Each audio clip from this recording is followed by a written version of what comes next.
Very good morning dear students and welcome to chemistry class, and today we will do chapter second is matter around us pure and हम इसका आज fifth lecture करेंगे।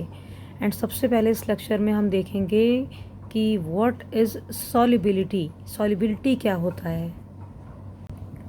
तो solubility of a substance is its maximum amount that can be dissolved in a specific amount of solvent at a specific temperature to form a saturated solution.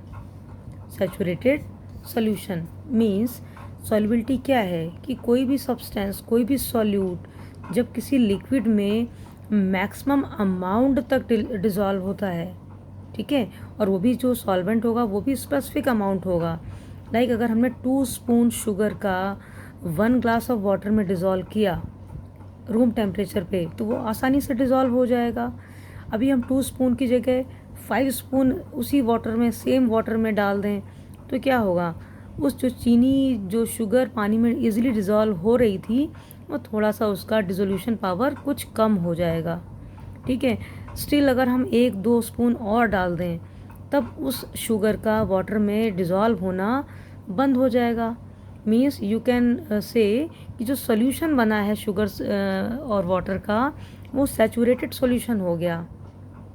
Means you can say no more solute, no more sugar can be added in the water at a specific temperature, and that term is now called as solubility.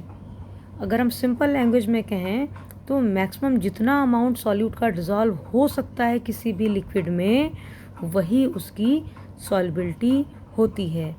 And temperature specific इसलिए लेते हैं क्योंकि जिस temperature पे dissolve हो रहा है वो स्पेसिफिक टेम्परेचर है।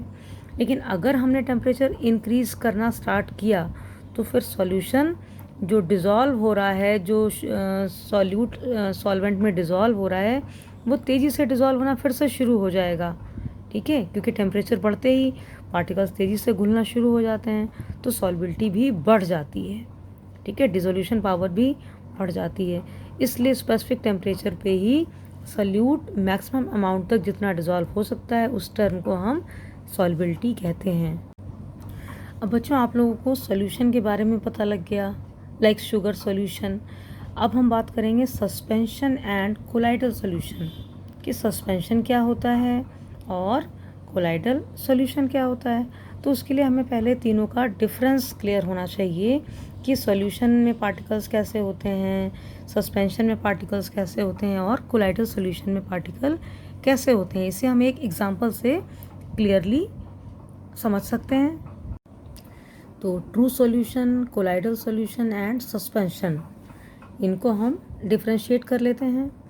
एग्जाम्पल की अगर हम बात करते हैं ट्रू सॉल्यूशन में, तो sugar plus water, sugar dissolved in water, salt dissolved in water, या copper sulphate dissolved in water. Colloidal solution milk in water, starch in water, ये एग्जांपल कोलाइडल सॉल्यूशन के हैं। एंड सस्पेंशन मडी वाटर, यानी mud in water या chalk in water, ये सारे example suspension के हैं, ठीक है। तो अगर हम पार्टिकल साइज़ की बात करते हैं तो जो ट्रू सॉल्यूशन है उसमें पार्टिकल का size is very very small, that is almost equal to 1 nanometre. 1 nanometre means बहुत छोटा पार्टिकल होता है। या यू कैन इमेजिन कि जब हम शुगर को वाटर में डिज़ोल्व करते हैं तो वो कम्प्लीटली डिज़ोल्व हो जाती है, यूनिफॉर्मली मिक्स हो जाती है। तो जो पार्टिकल्स हैं वो हमें बिल्कुल भी विजिबल नहीं होते, मीन्स वो इतने छोटे पार्टिकल होते हैं कि वो हमें नेकेड आई से नहीं दिखाई पड़ते हैं। कोलाइडल सॉल्यूशन में हम पार्टिकल की बात करते हैं तो वो ट्रू सॉल्यूशन के पार्टिकल से लिटिल बिट थोड़ा साइज़ बड़ा होता है। एंड इसकी जो रेंज होती है वो होती है बिटवीन 1 नैनोमीटर से लेकर 100 नैनोमीटर तक, इसके बीच में पार्टिकल साइज़ होगा। जबकि सस्पेंशन में पार्टिकल साइज़ क्वाइट थोड़ा सा बड़ा होता है, 100 नैनोमीटर से ज़्यादा साइज़ का पार्टिकल सस्पेंशन में होगा। लाइक जब हम चॉक को पानी में डिज़ोल्व करते हैं तो वो डिज़ोल्व नहीं होती और उसके पार्टिकल हमें क्लियरली विजिबल होते हैं। मीन्स जो सस्पेंशन है उसमें पार्टिकल साइज़ बड़ा होगा, ट्रू सॉल्यूशन में पार्टिकल का साइज़ बहुत छोटा होगा, 1 नैनोमीटर के बराबर, और कोलाइडल में जो रेंज होती है वो ट्रू सॉल्यूशन के पार्टिकल से तो थोड़ी बड़ी होगी, बट सस्पेंशन के पार्टिकल से कुछ छोटी होगी। इन बिटवीन इसकी रेंज होती है। अब हम नेचर की बात कर लेते हैं। तो जो ट्रू सॉल्यूशन होता है वो होमोजीनियस होता है नेचर में, मीन्स शुगर है, सॉल्ट है या कॉपर सल्फेट है, वो कम्प्लीटली पानी में डिज़ोल्व हो जाएगी, यूनिफॉर्मली डिज़ोल्व हो जाएगी। जबकि जो कोलाइडल सॉल्यूशन होते हैं, लाइक अगर हम मिल्क को पानी में डिज़ोल्व करें या स्टार्च को पानी में डिज़ोल्व करें तो वो मिक्स तो हो जाएगी, हमें ऐसा लगेगा कि वो होमोजीनियसली मिक्स हो गई है, बट एक्चुअल में वो हेट्रोजीनियस ही होता है। दोनों प्रॉपरली मिक्स नहीं होते, हेट्रोजीनियस होते हैं। वेयर सस्पेंशन में क्लियरली हेट्रोजीनियस उसका नेचर होगा। जैसे लाइक मड को हम पानी में डिज़ोल्व कर देते हैं तो वो हमें क्लियरली मड अलग दिखाई पड़ेगा और पानी अलग दिखाई पड़ेगा, वो हेट्रोजीनियस होता है। ठीक है, अच्छा इसकी बात करें अगर हम ट्रू सॉल्यूशन में, तो जो सॉल्यूट पार्टिकल्स होते हैं वो विजिबल नहीं होते हैं। जैसे ऑलरेडी अभी हमने बताया, डिस्कस किया कि विजिबल नहीं होते, जबकि इसमें क्लियरली नेकेड आई से तो विजिबल नहीं होते, लेकिन अल्ट्रा माइक्रोस्कोप के अंडर अगर हम इसको रखेंगे तो पार्टिकल्स हमें दिखाई पड़ेंगे। जबकि सस्पेंशन के particle being larger in size हमें नेकेड आई से दिखाई पड़ जाते हैं। ठीक है, वन मोर इसका जो इम्पॉर्टेंट डिफरेंस है कि जो ट्रू सॉल्यूशन होते हैं वो टिंडल इफेक्ट शो ही नहीं करते, मतलब true solution does not scatter light की स्कैटरिंग नहीं करते, बिकॉज उनका पार्टिकल साइज बहुत छोटा होता है, इसलिए वो टिंडल इफेक्ट नहीं शो करते। जो कोलाइडल पार्टिकल होते हैं उनका साइज लिटिल बिट बड़ा होता है, इसलिए वो टिंडल इफेक्ट शो करते हैं। ये बहुत बड़ी प्रॉपर्टी होती है टिंडल इफेक्ट की, जो सिर्फ कोलाइडल और सस्पेंशन वाले पार्टिकल ही शो करते हैं। ठीक है, और सस्पेंशन भी ये टिंडल इफेक्ट शो करता है। इस तरीके से आप लोग इसके डिफरेंस अपनी नोटबुक में भी लिख सकते हैं। आई होप क्लियर हो गया होगा ये टॉपिक। बच्चों, आपकी एनसीईआरटी की बुक में एक टेबल भी बनी हुई है जहाँ पे कोलाइड्स के कुछ एग्जांपल्स दे रखे हैं। ठीक है, तो जैसे लाइक डिस्पर्स फेज और डिस्पर्सिंग मीडियम, मतलब जैसे हमने ट्रू सॉल्यूशन में पढ़ा था कि एक सॉल्यूट होता है और एक सॉल्वेंट होता है, तो इसमें कोलाइड्स में भी दो सब्सटेंस होते हैं, दो फेज होते हैं। एक डिस्पर्स्ड फेज होगा, डिस्पर्स मतलब जो लेस होगा अमाउंट में, less just like solute, and dispersing medium या डिस्पर्शन मीडियम भी इसको हम बोलते हैं, वो जस्ट लाइक सॉल्वेंट होगा, वो ज़्यादा अमाउंट में होगा। तो जो कम अमाउंट वाला है वो ज़्यादा अमाउंट वाले मीडियम में सस्पेंडेड रहता है।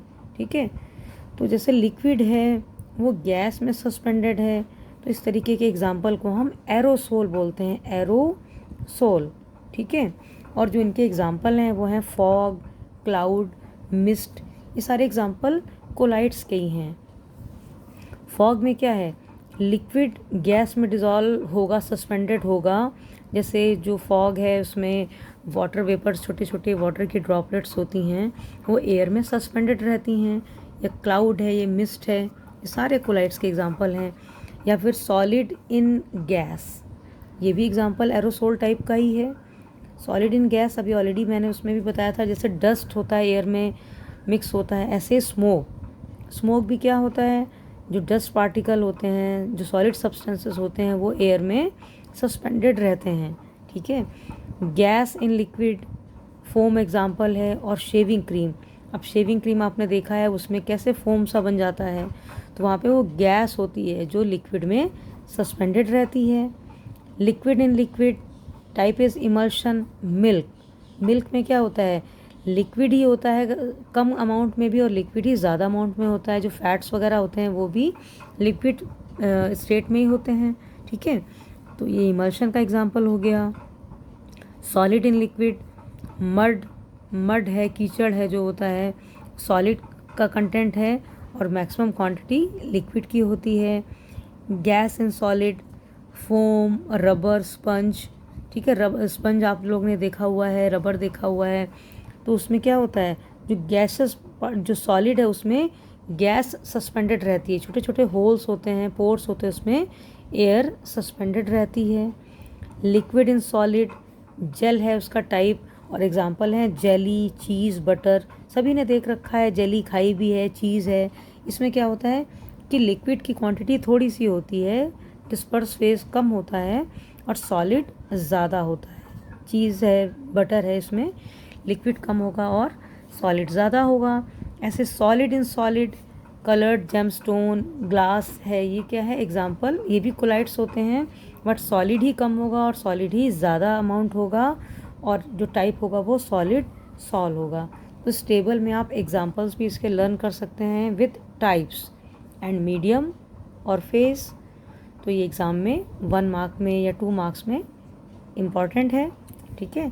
तो आई होप आपको आज के सारे टॉपिक्स क्लियर हो गए होंगे, लाइक सॉल्युबिलिटी क्या होती है, ट्रू सॉल्यूशन, कोलाइड्स और सस्पेंशन में डिफरेंसेस क्या होते हैं विद एग्जांपल, और ये भी सारे एग्जांपल्स छोटे छोटे आपने क्लियरली देख लिए हैं, ठीक है। एंड नेक्स्ट टॉपिक जो हमारा होगा वो होगा सेपरेटिंग ऑफ द कंपोनेंट्स, ठीक है। उसमें हम कई सारे टॉपिक्स अगेन डिस्कस करेंगे। तो आज के लिए बस इतना ही। Thank you for watching.